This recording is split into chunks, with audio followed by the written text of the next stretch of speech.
नमस्कार प्यारे साथियों, मैं निशान सिंह प्रताप क्लासेस के यूट्यूब चैनल पे आपका हार्दिक स्वागत करता हूं। जैसा कि आप सभी को पता है, अभी हम इस यूट्यूब प्लेटफॉर्म के ऊपर आपको भारत की राज्य व्यवस्था करवा रहे हैं, जिसके अंदर हम सबसे पहले हमने अनुसूचियां पढ़ी थी। उसके बाद में हम भाग के क्रम वाइज हम चलेंगे, जिसके अंदर मैंने आपको बताया था 22 भाग हैं। तो रोज का एक भाग या ज़्यादा से ज़्यादा करने की कोशिश करेंगे। तो कल हमने भाग नंबर 1 कर लिया था। भाग नंबर 1 के अंदर मैंने आपको क्या बताया था, सबसे पहले कल का रिवीजन करते हैं थोड़ा सा। भाग नंबर 1 किया था। भाग नंबर 1 के अंदर मैंने आपको अनुच्छेद बताए थे। कितने अनुच्छेद बताए थे? अनुच्छेद बताए थे 1 से लेके 4 तक। कितने अनुच्छेद बताए थे? 1 से लेके 4 तक बताए थे, जिसके अंदर संविधान के एक अनुच्छेद के अंदर क्या कह रखा है, संघ का नाम तथा राष्ट्र के क्षेत्राधिकार एक के अंदर बात की थी। 2 नंबर के अंदर क्या बात की थी? 2 नंबर के अंदर बात की थी भी देश की जो संसद है वो भारत के अंदर नए राज्यों का निर्माण कर सकती है। भाग अनुच्छेद नंबर 3 के अंदर मैंने आपको क्या बताया था? 3 के अंदर आपको ये बात बताई थी भी जो नए राज्य बना दिए हैं उनकी सीमा में परिवर्तन कौन कर सकता है? 3 भाग किसको अनुमति देता है? ये 3 संसद को अनुमति देता है। और 4 को मैंने क्या कहा था? 4 को जो भाग नंबर 3 है और सॉरी अनुच्छेद नंबर 3 है और अनुच्छेद नंबर 2 है, इन दोनों के अंदर कभी भी इन फ्यूचर या पहले कभी भी संशोधन होगा, इन संशोधन को 368 से दूर रखा जाएगा। ये थी भाग नंबर 1 की बात। आज बात करते हैं भाग नंबर 2। भाग नंबर 2 के अंदर क्या है? हमारी नागरिकता। कौन सी है? नागरिकता। तो सबसे पहले अनुच्छेद देखते हैं भाग नंबर 2 के अंदर। अनुच्छेद कहां से कहां तक आते हैं? अनुच्छेद आते हैं 5 से लेके 11 तक। कितने अनुच्छेद आते हैं? 5 से लेके 11 तक अनुच्छेद आते हैं भाग नंबर 2 के अंदर। किसके संबंधित है? ये नागरिकता से संबंधित है। नागरिकता को सबसे पहले किसने किया था? तो नागरिकता का प्रतिपादन किसने दिया था? तो आप क्या बोलते हैं? अरस्तु ने। आपको ये याद रखना है, अरस्तु ने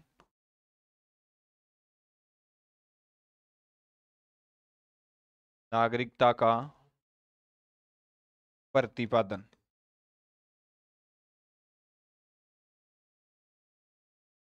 दिया। सबसे पहले किसने दिया था? सबसे पहले अरस्तु ने दिया था। आपको मेन मेन मैं आपको बातें बता रहा हूं। 2 नंबर आपको क्या याद रखनी है? नागरिकता का जो सिद्धांत है वो कहां से लिया गया था? ब्रिटेन से। कहां से लिया गया था?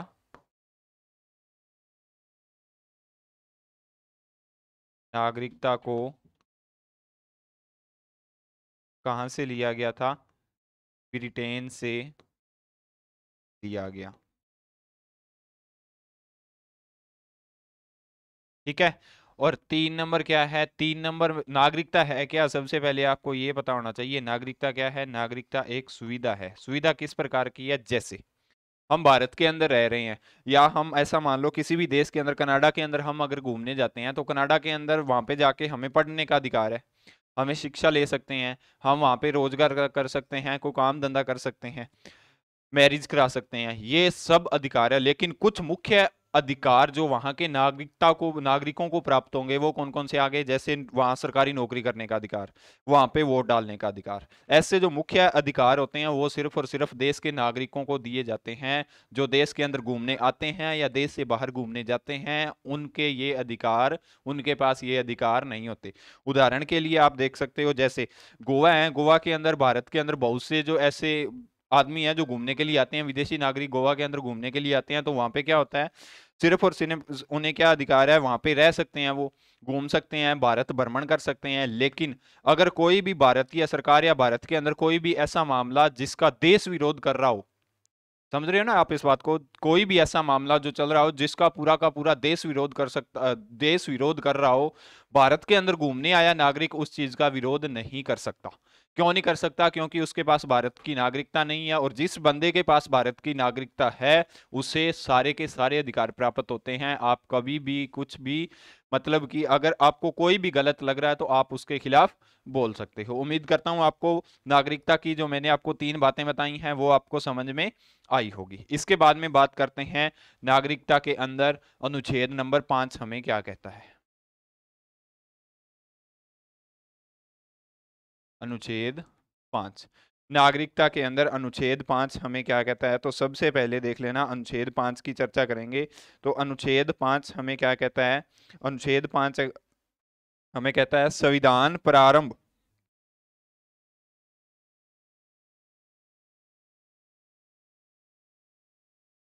क्या कहता है?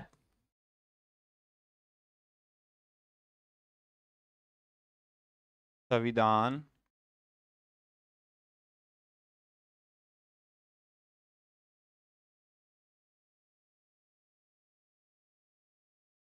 प्रारंभ संविधान प्रारंभ होने से, अनुच्छेद 5 हमारा क्या बोल रहा है? अनुच्छेद 5 के अंदर बोल रहा है संविधान प्रारंभ होने से पहले। जैसे संविधान कब प्रारंभ हुआ था? 26 जनवरी 1950। संविधान बना था, कब बन के तैयार हुआ था? 26 जनवरी 1950। इससे पहले जो भी व्यक्ति भारत के अंदर रह रहा है, इस दिनांक से पहले यानी 26 जनवरी 1950 से पहले जो भी व्यक्ति भारत के अंदर रह रहा है, उन सभी व्यक्तियों को क्या किया गया था?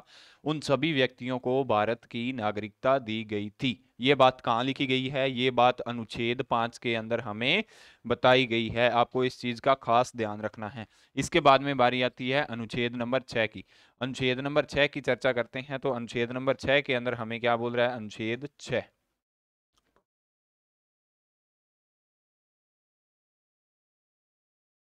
एक नंबर, दो नंबर,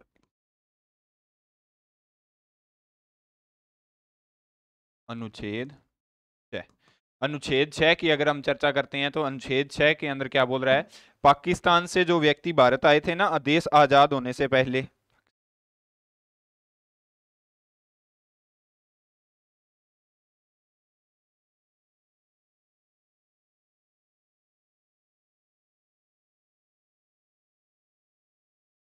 पाकिस्तान से जो व्यक्ति भारत आए, जो व्यक्ति भारत आए, किंतु कब आए? संविधान लागू होने से पहले। किंतु संविधान लागू होने से पहले। ठीक है, आपको ये बात याद रखनी है। अनुच्छेद 6 हमारा क्या बोल रहा है? पाकिस्तान से जो भी व्यक्ति भारत आए थे, कब आए थे? भारत का संविधान, संविधान कब लागू हुआ था? मैंने आपको अभी बताया था 26 जनवरी 1950। 26 जनवरी 1950 को लागू हुआ था। इस दिनांक से जो व्यक्ति पाकिस्तान से पहले पहले भारत लौट आए, उन्हें क्या मान लिया गया था? उन्हें भारत का नागरिक मान लिया गया था। इसके बाद में बारी आती है 3 नंबर, अनुच्छेद नंबर 7 की। अनुच्छेद नंबर 7 के अंदर क्या बोल रहा है? स्वतंत्रता के बाद भारत,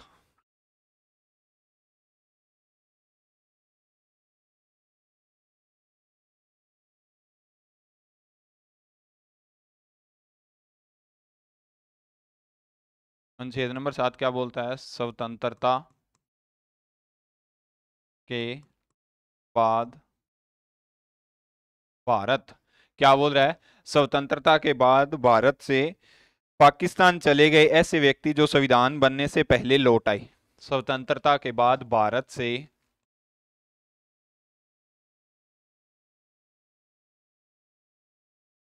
पाकिस्तान चले गए, भारत से पाकिस्तान चले गए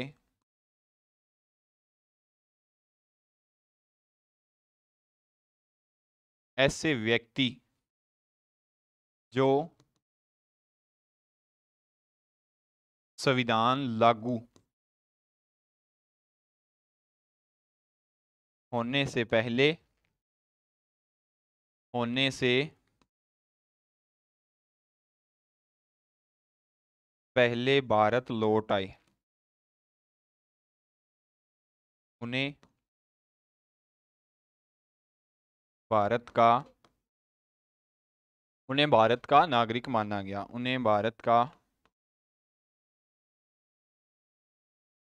नागरिक माना गया। अनुच्छेद नंबर 7 हमें इस चीज का क्या बोल रहा है? इस चीज के बारे में बताता है भी स्वतंत्रता के बाद। स्वतंत्रता कब मिली थी? आप सभी को पता होगा, 15 अगस्त 1947 को भारत देश आजाद हुआ था। 15 अगस्त 1947 के बाद, यानी मैं आपको बता रहा हूं सिंपल तरीके के अंदर, ये यहां पे देख लेना, 15 अगस्त 1947 के बाद पाकिस्तान गए, पाकिस्तान गए, किंतु 26 जनवरी 1950 को 26 जनवरी 1950 से 26 जनवरी 1950 से पहले वापिस लौट आए। क्या आए? लौट आए। उन्हें क्या मान लिया गया था? उन्हें भारत का नागरिक मान लिया गया था। कब? आपको अब ये याद रखना है भी स्वतंत्रता के बाद। स्वतंत्रता हमें कब मिली थी आप सभी को पता होगा, इस बात का तो पता ही होगा ना, 15 अगस्त 1947 को भारत देश आजाद हुआ था। स्वतंत्रता के बाद से पाकिस्तान चले गए ऐसे व्यक्ति जो संविधान लागू होने से पहले भारत लौट आए। स्वतंत्रता कब मिली थी? 15 अगस्त 1947 को मिली थी। भारत का संविधान कब लागू हुआ था? 26 जनवरी 1950 को लागू हुआ था। इन 2-3 सालों के अंदर जो व्यक्ति पाकिस्तान जाके वापस भारत के अंदर आ गया था, उन्हें क्या मान लिया गया था? उन्हें भारत का नागरिक मान लिया गया था। इसके बाद में क्या बोल रहा है? इसके बाद में अनुच्छेद नंबर 8 की बारी आती है। अनुच्छेद नंबर 8 के अंदर हमें क्या, किस चीज के बारे में बताता है? अनुच्छेद 8।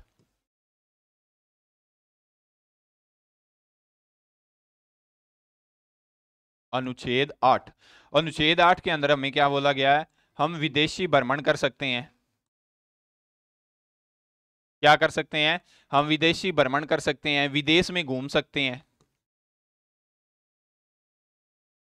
विदेश में घूम सकते हैं, घूम सकते हैं। विदेश में क्या कर सकते हैं? विदेश में घूम सकते हैं, विदेश में नौकरी कर सकते हैं। विदेश में नौकरी कर सकते हैं, कर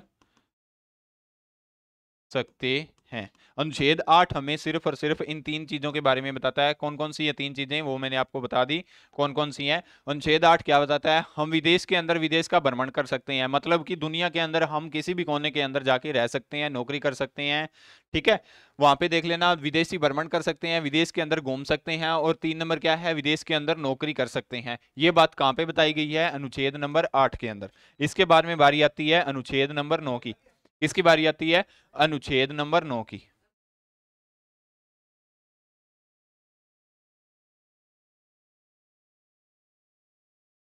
अनुच्छेद 9 की बारी आती है। अनुच्छेद 9 हमें क्या बोल रहा है? अगर हम विदेश के अंदर घूमने गए, विदेशी नागरिकता, सीधा लिख लेना, विदेशी नागरिकता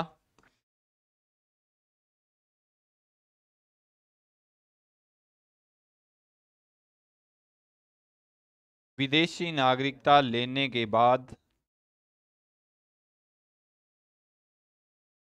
के बाद हमारी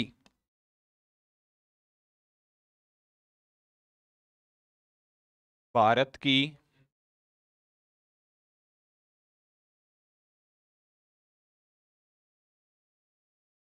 नागरिकता समाप्त हो जाएगी। क्या बोल रहा है?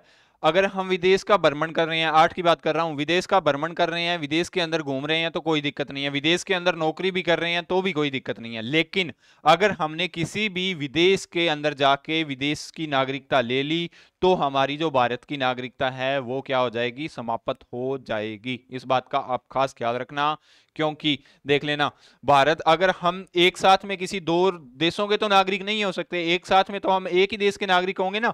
तो सबसे पहले इसने क्या बोला है? विदेश के अंदर नागरिकता लेने के बाद हम रह रहे हैं वहां तक तो कोई दिक्कत नहीं है, रह रहे हैं, नौकरी कर रहे हैं, पैसे कमा रहे हैं, वहां तक किसी को कोई दिक्कत नहीं है। लेकिन अगर आपने विदेश में रहते हुए विदेश की नागरिकता हासिल कर ली, तो आपकी जो भारत की नागरिकता है वो क्या हो जाएगी? वो पूरी तरह से बर्खास्त हो जाएगी, पूरी तरह से समाप्त मान ली जाएगी।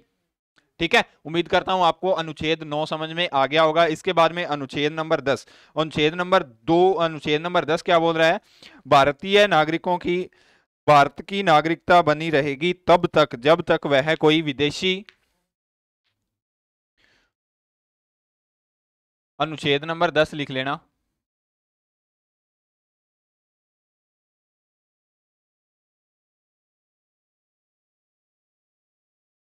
क्या बोल रहा है? भारत की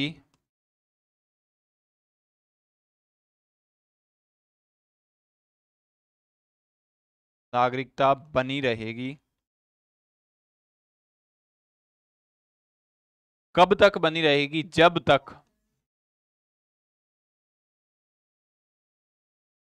जब तक हम कोई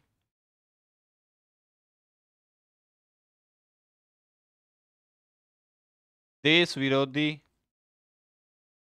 कार्य नहीं करते। ठीक है। क्या बोल रहा है अनुच्छेद नंबर 10? अनुच्छेद नंबर बोल रहा है भारत की नागरिकता हमें हमारी जब तक बनी रहेगी, कब तक बनी रहेगी? जब तक हम कोई देश के विरोध के अंदर आके या देश विरोधी कोई भी काम नहीं करते। जिस दिन हमने देश विरोधी काम कर लिया उसी दिन हमारी भारत की नागरिकता छीन ली जाएगी। एक क्वेश्चन है, भारत की नागरिकता आपको पता हो तो छीन कौन सकता है? तो कौन छीन सकता है? भारत का गृह मंत्रालय, यानी भारत की संसद भारत की नागरिकता, किसी भी नागरिक की नागरिकता छीन सकती है, ऐसे नहीं छीन सकती। जब तक आप देश विरोधी कार्य नहीं करोगे तब तक आपको कोई भी गतिविधि का सामना नहीं करना पड़ेगा। जिस दिन आपने देश विरोधी कार्य कर लिया उसी दिन से आपकी नागरिकता समाप्त कर ली जाएगी। अगर एक बार नागरिकता समाप्त होगी ना तो सबसे पहले आधार कार्ड, पैन कार्ड, फिर आपका कोई भी डॉक्यूमेंट मान्य नहीं माना जाएगा। आधार कार्ड गुम जाए, पैन कार्ड गुम जाए तो दोबारा बन सकता है, लेकिन एक बार अगर नागरिकता चली गई तो फिर टाटा बाय बाय। ठीक है। इसके बाद में बारी आती है अनुच्छेद नंबर 11 की।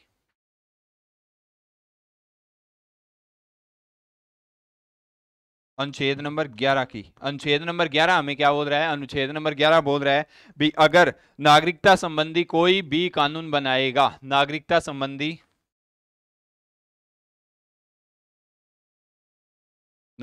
संबंधी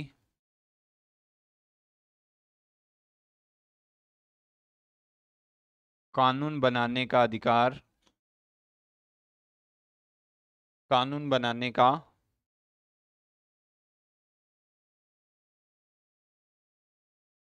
अधिकार देश की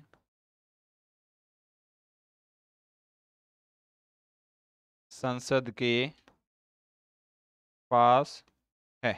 संसद के अंदर भी किसके पास है? देश के गृह मंत्रालय के पास। यहां पे लिख लेना संसद के अंदर गृह मंत्रालय। बहुत से मंत्रालय होते हैं ना भारत सरकार के, तो सबसे पहले आपको याद रखना है, क्या याद रखना है? भारत का जो गृह मंत्रालय है उसके पास ये अधिकार है भी भारत के अंदर या नागरिकता संबंधी कोई भी कानून बनाया जाएगा तो वो सिर्फ और सिर्फ उसकी पावर किसके हाथ में होगी? संसद के हाथ में होगी। ना तो कोई राष्ट्रपति का लेना देना उसके हाथ में, और दूसरा ना कोई राज्य के विधानमंडल का लेना देना, या ना ही कोई विदेशी मतलब की ताकत का कोई भी लेना देना नहीं होगा। देश की नागरिकता संबंधी कोई भी कानून बनेगा तो कौन बनाएगी? संसद बनाएगी। उम्मीद करता हूँ आपको 5 से लेके 11 अनुच्छेद समझ में आगे होंगे। इसके बाद में देख लेना, इसके बाद में बारी आती है, ये तो थी भारत की नागरिकता के बारे में जो 5 से लेके 11 तक अनुच्छेद दिए गए हैं। दूसरी बात है भारत की नागरिकता ली कैसे जा सकती है, भारत की नागरिकता हमें मिलती कैसे है, उसके बारे में बात करेंगे। तो सबसे पहले आप सभी को पता होना चाहिए भारत की नागरिकता मिलती कैसे है, जिसके अंदर देख लेना। एक नंबर तो हमें 5 चीजों द्वारा भारत की नागरिकता मिलती है। तो सबसे पहले जिसके अंदर भारत की नागरिकता अर्जित करना,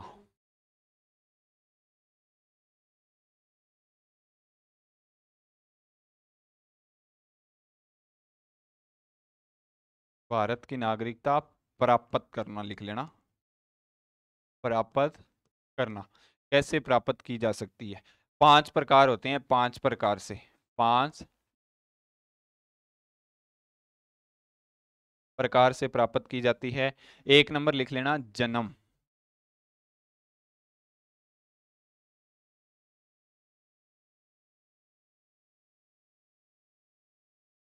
क्या लिखोगे आप? जन्म के आधार पर। क्या लिखोगे? जन्म के आधार पर प्राप्त की जाती है। सबसे पहले आप सभी को ये याद रखना है भी किसी भी देख लेना, किसी को भी,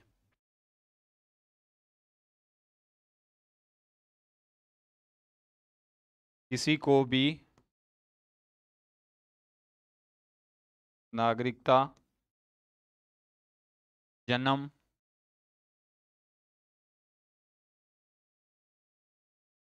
के आधार पर दी जाती थी। कब दी जाती थी? ये दी जाती थी 1955 तक। 1955 के अंदर अधिनियम आया था, नागरिकता से संबंधित अधिनियम आया था। उसके अंदर क्या बोला गया था भी किसी भी व्यक्ति को जिसका जन्म भारत के अंदर हो रहा है ना, उसको नागरिकता भारत की मिल जाएगी। इसके अंदर संशोधन किया गया था। कब संशोधन किया गया था? 1986 के अंदर इसको संशोधन करके क्या लिखा गया था? इसी के अंदर है 1986 के अंदर संशोधन करके संशोधन किया तथा कहा गया कि माता या पिता में से माता या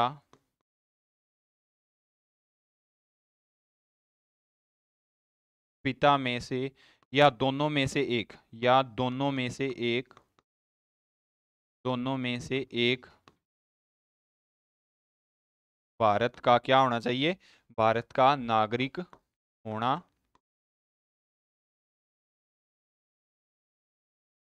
नागरिक होना चाहिए। इस बात को आप समझ लेना।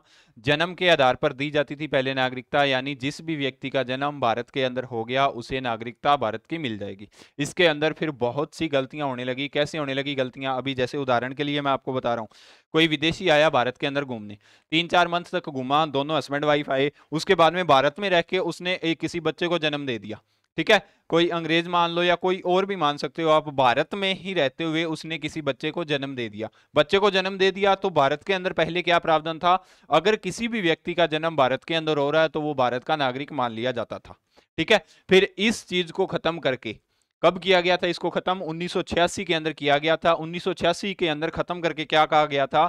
1986 के अंदर संशोधन किया गया था और उसके अंदर कहा गया था भी माता या पिता, जिस भी बच्चे का जन्म होगा उसके माता या पिता में से दोनों में से या तो दोनों ही भारत के नागरिक हो, अगर दोनों नहीं है तो दोनों में से एक भारत का नागरिक हो, एक भारत का नागरिक हो, फिर उसे ही भारत की नागरिकता मिली या भारत की नागरिकता दी जाती है। उम्मीद करता हूं आपको पहली टाइप भारत की नागरिकता प्राप्त करने की समझ में आ गई होगी। इसके बाद में बारी आती है टाइप नंबर 2 की। टाइप नंबर 2 क्या है? वंश के आधार पर।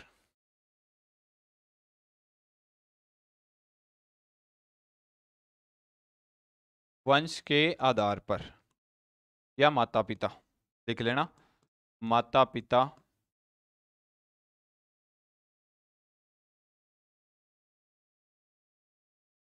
के आधार पर हमें जो भारत की नागरिकता मिली है, हमें किस प्रकार से मिली है? हमें भी नागरिकता मिली है तो हमें इस प्रकार से मिली है टाइप नंबर 2 के अंतर्गत। कैसे मिली है? हमारे जो माता पिता हैं, हमारे वंशज हैं, जो कहाँ के रहने वाले हैं, जो भारत के ही रहने वाले हैं, माता हमें मिली है माता पिता से। और हमारे पिता को किससे मिली थी? हमारे पिता को मिली थी दादाजी से। और दादाजी को कैसे नागरिकता मिली थी? दादाजी को मिली थी जन्म से। कब मिली थी? जन्म से मिली थी, क्योंकि जन्म से नागरिकता कब तक मिलती थी? 1986 तक मिलती थी जन्म से नागरिकता। 1986 के बाद में ये संविधान संशोधन करके ये प्रावधान किया गया भी जिस बच्चे का जन्म हो रहा है उसके माता पिता में से कोई एक भारत का नागरिक हो। लेकिन 1986 तक क्या कहा जाता था भी जिस भी व्यक्ति का जन्म भारत के अंदर हो गया वो भारत का नागरिक माना जाएगा। ये थी भारत के नागरिकता प्राप्त करने की विधि नंबर 2। इसके बाद में 3 नंबर विधि आ जाती है। 3 नंबर के अंदर हमें क्या बोला गया है? 3 नंबर के अंदर बोला गया है पंजीकरण। क्या बोला गया है? पंजीकरण। पंजीकरण क्या होता है? पंजीकरण के अंदर क्या बोला गया है? पंजीकरण के अंदर बोला गया है लगातार आपको लिखना है लगातार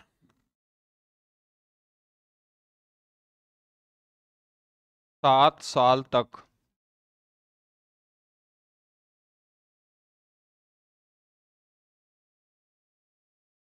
भारत में रह रहे भारत में रह रहे हों। लगातार 7 साल तक आप भारत में रह रहे हों। इसके बाद में क्या बोला गया था? भारत के लगातार 7 साल, जैसे कोई भी विदेशी आ रहा है भारत के अंदर, कोई भी विदेशी आया काम करने के लिए आया भारत के अंदर, 7 साल तक वो लगातार भारत के अंदर रहा। 7 साल तक वो लगातार भारत के अंदर रहा। उसके बाद में उसको पंजीकरण कराना पड़ेगा। पंजीकरण कहाँ कराना पड़ेगा? देश के गृह मंत्रालय के अंदर पंजीकरण कराना पड़ेगा, देश के गृह मंत्रालय के अंदर। फिर गृह मंत्रालय सोचेगा भी इस व्यक्ति को, या उसका 7 साल का रिकॉर्ड चेक करेगा भी ये जो व्यक्ति है वो भारत के प्रति कैसा इसका व्यवहार है। अगर आपका व्यवहार अच्छा होता है तो लगातार 7 साल रहने के बाद आप भारत की नागरिकता प्राप्त कर सकते हो। ये तो थी 3 नंबर की विधि। इसके बाद में आती है 4 नंबर। 4 नंबर के अंदर क्या बोला गया है? 4 नंबर को बोलते हैं देशीयकरण। क्या बोलते हैं? देशीयकरण। कौन सी विधि होती है वो? देशीयकरण की विधि होती है।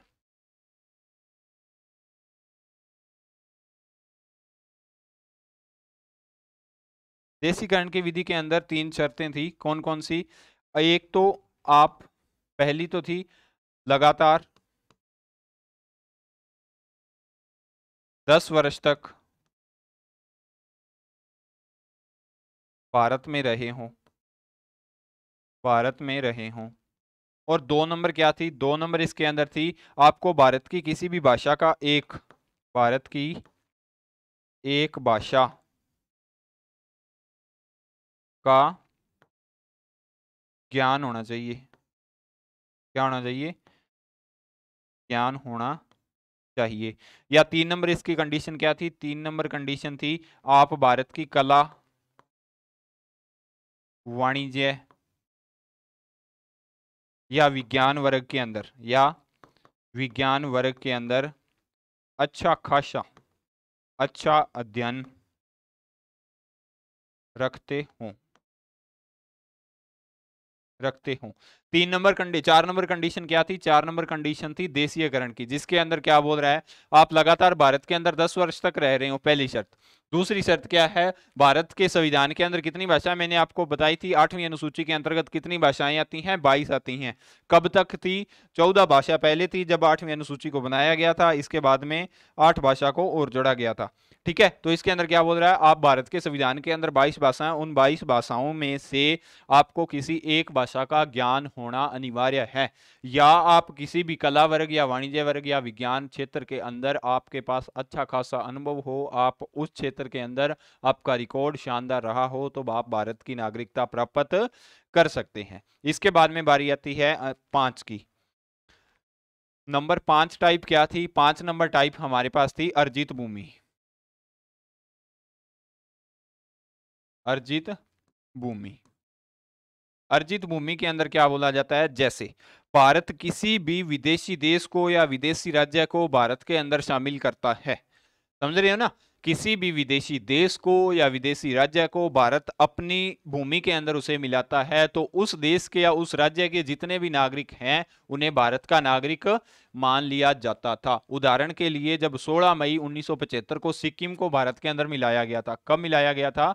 16 मई 1975 को सिक्किम, सिक्किम क्या था? पहले अलग देश था ना। सिक्किम को भारत में मिलाया गया, भारत में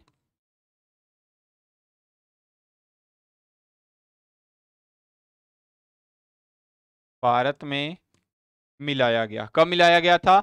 16 मई 1975 को भारत के अंदर मिलाया गया था। और जितने भी इसके सिक्किम के नागरिक थे उन सभी को क्या मान लिया गया था? उन सभी को भारत का नागरिक मान लिया गया था। ठीक है, 5 नंबर टाइप थी हमारी अर्जित भूमि। अर्जित भूमि का भी उम्मीद करता हूं आपको समझ में आ गया होगा। अभी इन फ्यूचर भारत किसी भी देश को या किसी भी राज्य को भारत के अंदर शामिल करता है, तो उस देश के या उस राज्य के जितने भी नागरिक होंगे उन सभी नागरिकों को क्या कर लिया जाएगा? भारत का नागरिक है वो मान लिया जाएगा। इसके बाद में ये तो थी 5 टाइप जो मैंने आपको करवाई थी भारत की नागरिकता प्राप्त करने की। कौन कौन सी थी? पहला था जन्म से संबंधी, दूसरा वंश के संबंधी, तीसरा था पंजीकरण, चौथा था देशीकरण, और 5 नंबर क्या था? अर्जित भूमि। 5 प्रकार से हम भारत की नागरिकता प्राप्त कर सकते हैं। इसके बाद में बारी आती है भारत की नागरिकता छीनी कैसे जाती है, यानी भारत की नागरिकता वापिस कैसे ली जाती है। इसके कितने प्रकार होते हैं? 3 प्रकार। नागरिकता आप लिख लेना, नागरिकता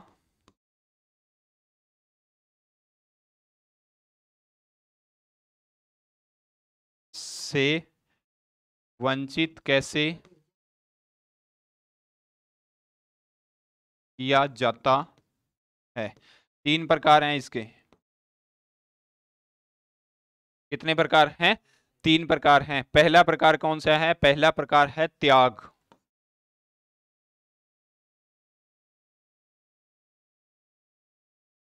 खुद व्यक्ति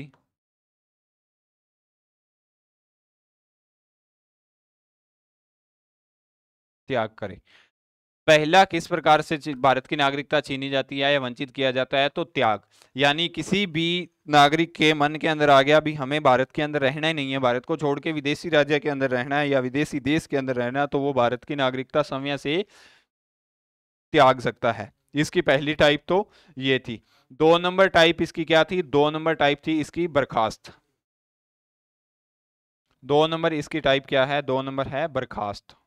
आप लिख लेना।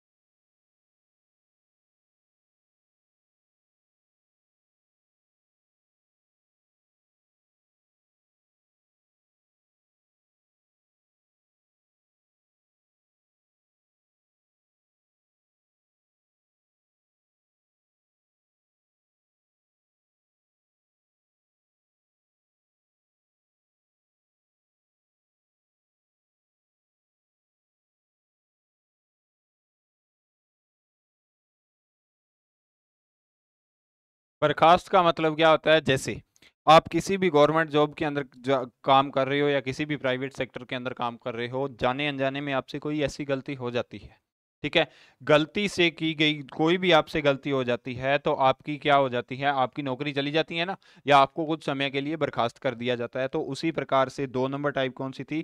बर्खास्त की टाइप सी। आपने अगर कोई देश विरोधी कार्य किया है तो आपको नागरिकता से वंचित या नागरिकता से बर्खास्त कर दिया जाएगा। 3 नंबर थी वंचित। तीसरी टाइप कौन सी है? 3 नंबर थी वंचित। वंचित के अंदर क्या होता है? अगर आपका मानसिक संतुलन खराब है तो आपको भारत की नागरिकता से वंचित ली कर दिया जाता है। मानसिक लिख लेना। मानसिक संतुलन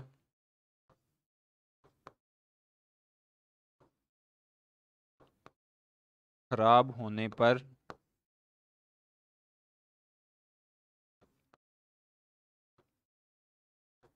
नागरिकता छीनी जा सकती है।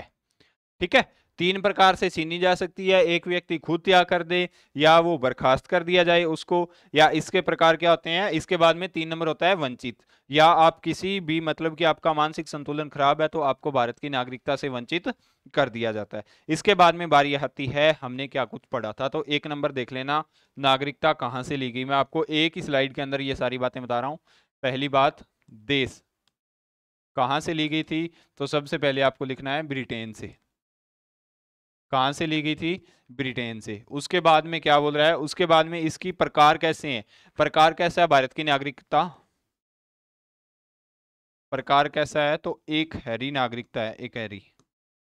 एक हैरी का क्या मतलब होता है? हम सिर्फ और सिर्फ देश के नागरिक होते हैं। राज्य के क्या होते हैं? हम राज्य के निवासी होते हैं। और नागरिक कहाँ के होते हैं? सिर्फ और सिर्फ देश के नागरिक होते हैं। जबकि अमेरिका के अंदर ऐसा नहीं है। अमेरिका के अंदर आपको देश की नागरिकता भी लेनी पड़ती है, और 2 नंबर पे आप जिस स्टेट के अंदर रह रहे हो उस स्टेट की आपको अलग से नागरिकता दी जाती है। इसके बाद में बारी आती है अधिनियम कब बना था नागरिकता के ऊपर? पहला अधिनियम, पहला अधिनियम कब बना था? अधिनियम बना था पहला 1955 के अंदर। कब बना था? 1955 के अंदर। और 4 नंबर बात क्या आ जाती है? 4 नंबर पे आपसे प्रश्न पूछा जाता है पहला संशोधन इस अधिनियम के अंदर। पहला संशोधन आपको ये लिख लेना है, पहला संशोधन कब किया गया था? संशोधन किया गया था 1986 के अंदर। कब किया गया था? 1986 के अंदर किया गया था। इसके बाद में कर कौन सकता है? संस्था कौन सी है जो संशोधन कर सकती है? वो है संसद। संस्था है वो है संसद। कौन सी संस्था है वो? संसद। ठीक है, और इसके बाद में बारी आती है 6 नंबर पॉइंट की। 6 नंबर पॉइंट कौन सा है? संसद के अंदर कौन सा मंत्रालय है? तो आपको याद रखना है गृह मंत्रालय। कौन सा मंत्रालय है? गृह मंत्रालय। और 7 नंबर बारी आती है। 7 नंबर पॉइंट के अंदर क्या बोला जाता है? 7 नंबर के अंदर बोला जाता है प्राप्ति की विधियां कितनी हैं? प्राप्त करने की विधियां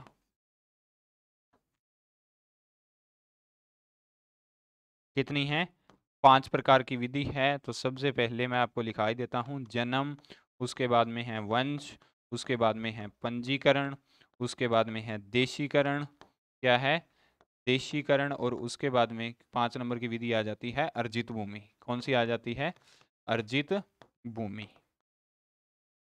इस 5 प्रकार से हम क्या कर सकते हैं? भारत की नागरिकता प्राप्त कर सकते हैं। इसके बाद में बारी आती है भारत की नागरिकता समाप्त की।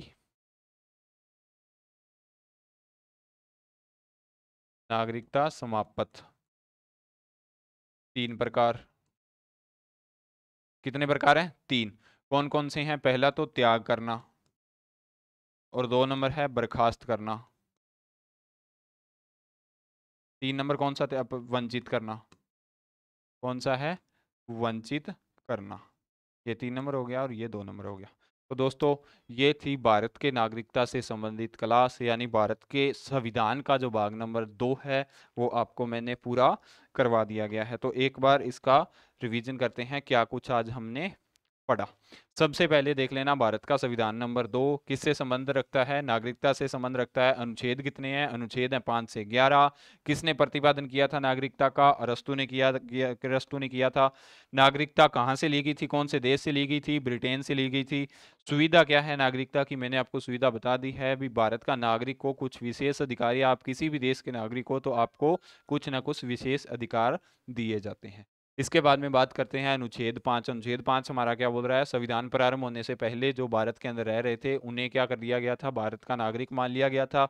6 नंबर क्या बोल रहा है? पाकिस्तान से जो व्यक्ति भारत आए थे संविधान लागू होने से पहले उन्हें भी भारत का नागरिक मान लिया गया था।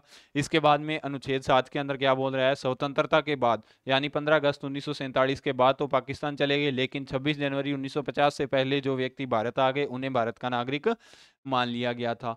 ये अनुच्छेद 8 के अंदर बोला जाता है। अनुच्छेद 7 के अंदर। अनुच्छेद 8 के अंदर क्या बोला जाता है? हम भारत का भ्रमण कर सकते हैं, विदेश के अंदर घूम सकते हैं, विदेश के अंदर नौकरी कर सकते हैं। लेकिन अनुच्छेद 9 क्या बोल रहा है? किंतु अगर हमने विदेश की नागरिकता प्राप्त कर ली तो हमारे जो भारत की नागरिकता हमारे पास पहले से मौजूद थी वो नागरिकता हमारी समाप्त हो जाएगी। क्यों समाप्त हो जाएगी? क्योंकि हम एक साथ किसी 2 देश के नागरिक कभी भी नहीं हो सकते।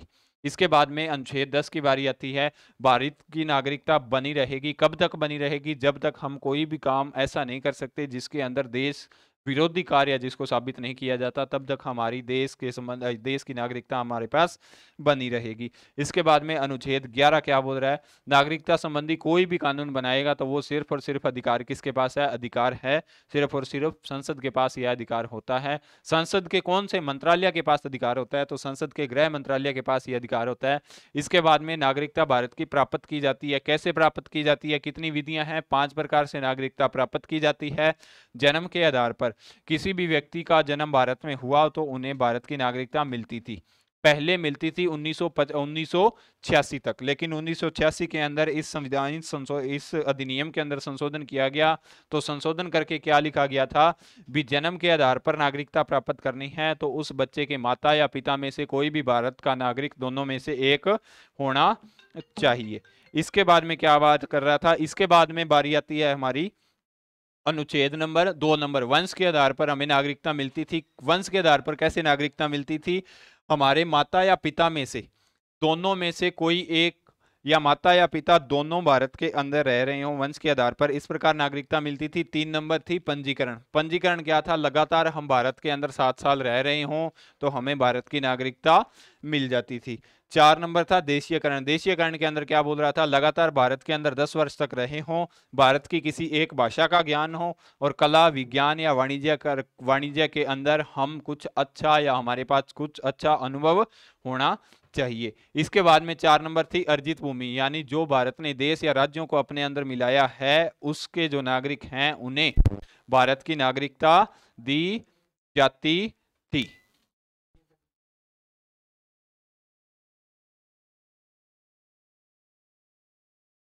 दोस्तों, तो हम कहाँ तक पहुंचे थे? हम पहुंचे थे भारत की नागरिकता 5 प्रकार से प्राप्त की जा सकती है। कैसे कैसे वो मैंने आपको बता दिया था। इसके बाद हमें क्या है, नागरिकता समाप्त कैसे की जाती है, तो उसके प्रकार कितने हैं? 3।